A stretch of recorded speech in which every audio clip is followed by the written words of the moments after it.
Hello, darlings, and welcome to CareOffBook. I'm Care Darling, and today is a very happy day. It's like raining and gloomy outside, but when I woke up, I was like, did that really just happen? Did I see Wicked yesterday? Like, it felt like a fever dream. Maybe not a fever dream, it feels like a dream come true. So in this episode, I am giving my review about the movie. In the beginning, I don't want to do any spoilers or anything like that, because if you've been following me, you know I've been avoiding the trailer, the music.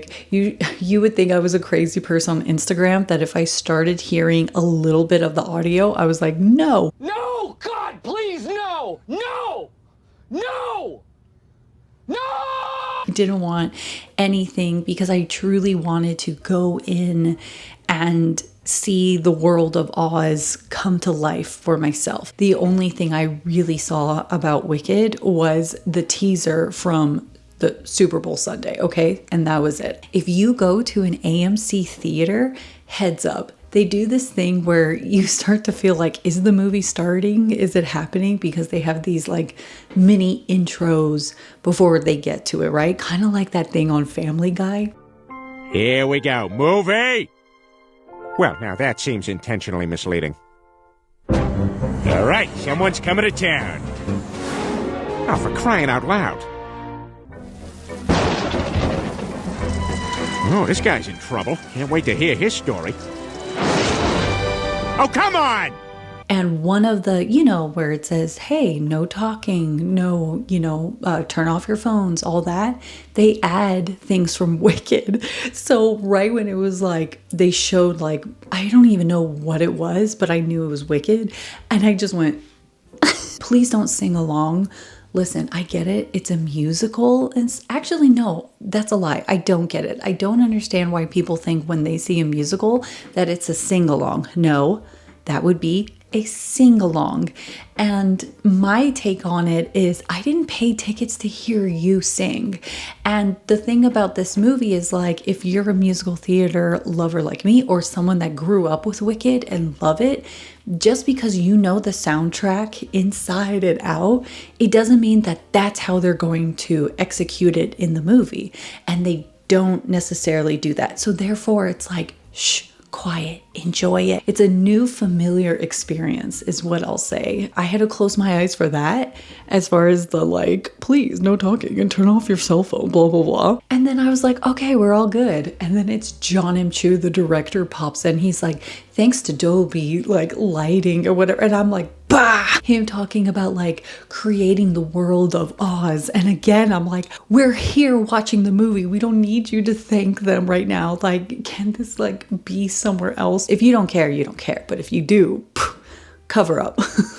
So here is my non-spoiler review for you darlings, and it's that this movie, part one, is a beautiful love letter to what we know as far as Wicked the musical and into this movie. And let me just say, like, the visual and the world coming to life, like, it made me, I could cry about it. It made me emotional. The way that they orchestrated the music and the way that Ariana Grande and Cynthia Erivo's voices would blend at times. And remember that time when Cynthia was like, oh, comparing the musical to the movie is like apples and oranges? I actually disagree with that take. I felt like it was like apple to apple pie, where ultimately, the apple pie is the movie, by the way, is that ultimately it comes from the same core, but then there's like different elements and different ingredients to it to make it like a new inspired dish that, hopefully people will enjoy. Jon M did a wonderful job to still have the heart and truth of these characters that, of course, we cherish. I already felt the emotional tension or resolution as far as when it was on stage, but then to see it in a movie, because now we're up close and personal, get your tissues if you're like me, and yeah, enjoy. And I can't wait for you to like tell me about your experience, because I was a wreck. Now, if you're here, I'm assuming you've already seen Wicked or you're okay with spoilers. So I'm breaking this down by cast, music, and some standout moments. There's so much to say, so let's get started. First, let's talk about Cynthia Erivo as Elphaba and Ariana Grande as Glinda. Their chemistry was off the charts. I truly believe they were these characters. If you were worried about Ariana's pop star image might overshadow her portrayal, let me put your mind at ease. She was Glinda through and through. From the tension and loathing to the joy and heartbreak later on, they nailed every beat. And yes, I know people are poking fun at them because they continue to cry a lot in their press tour, but after watching the movie, I'm like, you guys can cry. You can cry until next year when part 2 comes out and I'll be crying with you. I think more of the question is that people are wondering if it's genuine because they're crying so much.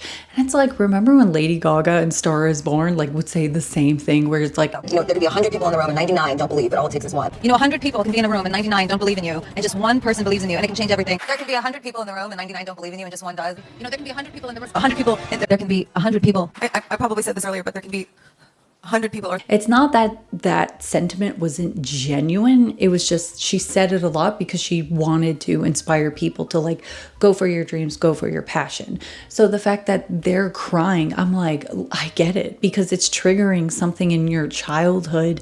And it's like, you never thought that this sort of dream would become a reality.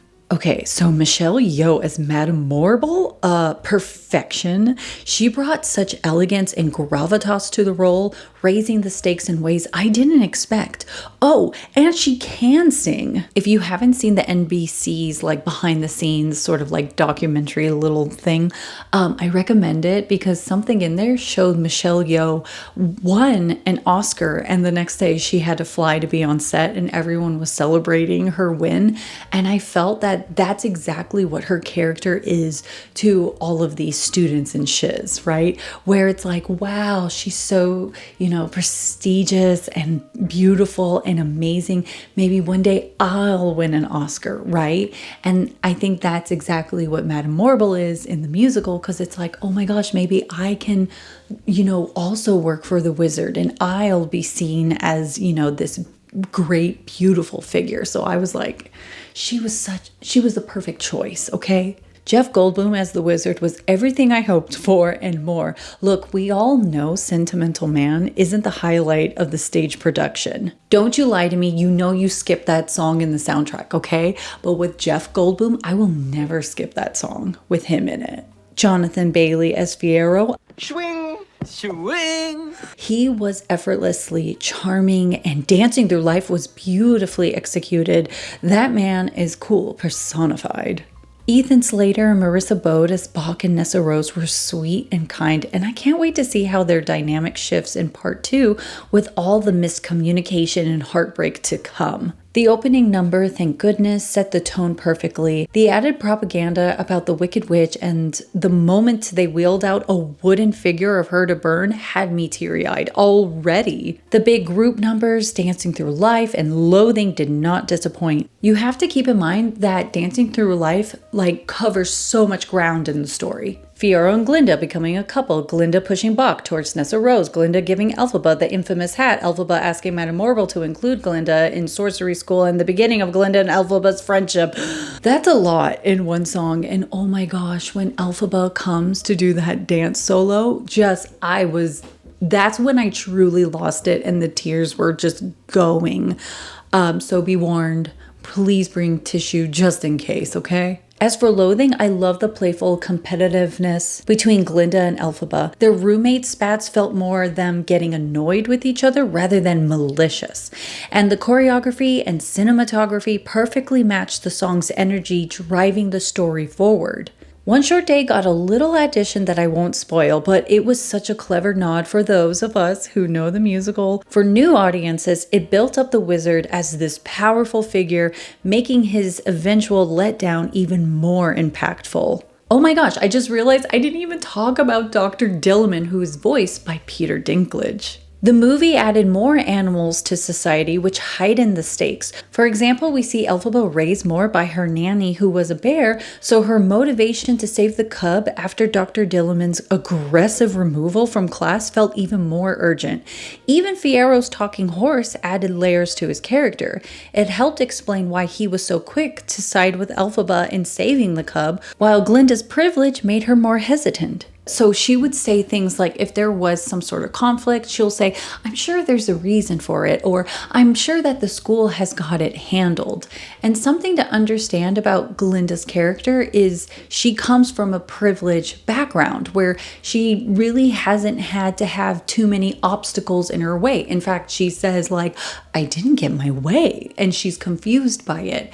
And the thing about Glinda is that it's not that she's like a bad person or anything. It's just she's sort of disillusioned in certain aspects of life because she's literally in her own bubble. So something I hope people understand is that yes, Glinda can be ignorant and naive, but ultimately she does try to see the good in all things. And that's her whole thing, is like wanting to be good and to deliver good. I guess what I'm getting at is that Glinda has good intentions, but then she may not necessarily realize how she's intentionally being part of the problem. Something Bad is another song I'd skip, but in the movie, it was handled so effectively. The scene showed multiple animals panicking over their friends losing their voices or disappearing entirely, and it was genuinely unsettling. I found myself feeling scared right alongside them, which was a surprise for a song I normally don't think twice about. Now, let's talk about Defying Gravity. Jon M, you delivered.